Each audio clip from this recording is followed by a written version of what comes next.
കിഴക്കേക്കര ഇമാം ഷാഫി ഇ സുന്നി മദ്രസയിൽ പുതിയ കെട്ടിടം നിർമ്മിക്കുന്നു. സയ്യിദ് ഉണ്ണിക്കോയ തങ്ങൾ കുരുവമ്പലം ശിലാസ്ഥാപനം നിർവഹിച്ചു. ആമയൂർ കിഴക്കേക്കര ഇമാം ഷാഫി സുന്നി മദ്രസ പുതിയ ബ്ലോക്കിന്റെ ശിലാസ്ഥാപനം സയ്യിദ് ഉണ്ണിക്കോയ തങ്ങൾ കുരുവമ്പലം നിർവഹിച്ചു. ഇസ്ലാമികമായ കാര്യങ്ങളെ സംബന്ധിച്ച് മുസ്ലിമായി ജീവിക്കാൻ ആവശ്യമായ കാര്യങ്ങളെ സംബന്ധിച്ച് ഒക്കെ നമ്മളെ മക്കൾക്ക് പഠിപ്പിച്ച് അവരനുസരിച്ച് അമൽ ചെയ്യുമ്പോൾ മാത്രമേ ഇസ്ലാം നിലക്കുള്ളൂ.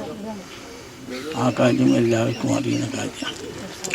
അപ്പോൾ അതുകൊണ്ട് എല്ലാവരും ഒത്തൊരുമിച്ച് പ്രവർത്തിക്കണം, സഹായിക്കണം. സഹായം എലിമിനുമായിട്ടുള്ള സഹായം എന്ന് പറഞ്ഞാൽ മറ്റുള്ളതിൻ്റെ മാറ്റില്ല.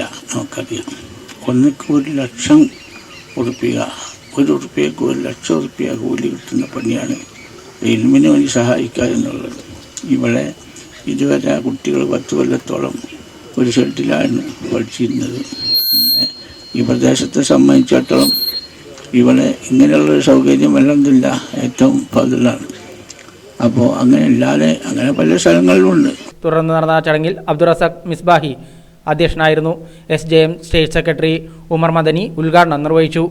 സുലൈമാൻ മുസ്ലിയാർ ചുണ്ടമ്പറ്റ, മുഹമ്മദ് കുട്ടി അൻവരിക്കൊപ്പം, മൊയ്തീൻകുട്ടി അൽ Hasani Vilayur, Thahir Saqafi Amayur, Uvais Saqafi, PK Usman Haji, OP Muhammad, PC Abdul Khader Haji തുടങ്ങിയവരും പങ്കെടുത്ത് സംസാരിച്ചു.